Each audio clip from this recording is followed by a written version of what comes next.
Selamat pagi Indonesia. Anda menyaksikan seputar Bali terkini pukul 10 WITA bersama saya Agus Jagatraya.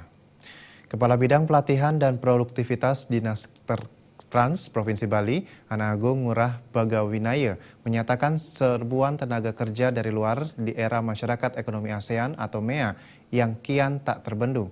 Oleh karena itu, tenaga kerja lokal diharapkan memiliki sertifikasi kompetensi agar mampu bersaing dalam dunia kerja di tingkat lokal, nasional, ataupun internasional.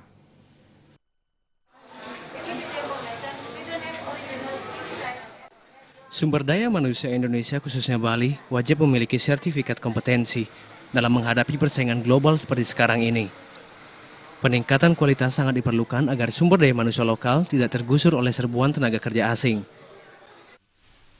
Dalam rangka meningkatkan kompetensi tenaga kerja kita, menghasilkan tenaga kerja yang qualified, yang kompeten, maka instruktur wajib hukumnya untuk disertifikasi metodologi, minimal dia memiliki sertifikasi metodologi. Itu wajibnya berarti di seluruh Bali berarti?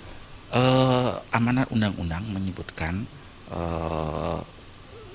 bagian dari Sitlat Kernas kita, sistem pelatihan kerja nasional, mengamanahkan semua instruktur harus memiliki sertifikasi metodologi maupun sertifikasi teknis.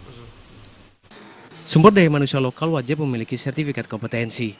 Sertifikat kompetensi menjadi bukti tenaga kerja menguasai keterampilan yang dituntut. Alit Putra dan Gung Krisna, Bali TV. Nantikan kami di seputar Bali terkini 1 jam mendatang. Selamat pagi dan sampai jumpa.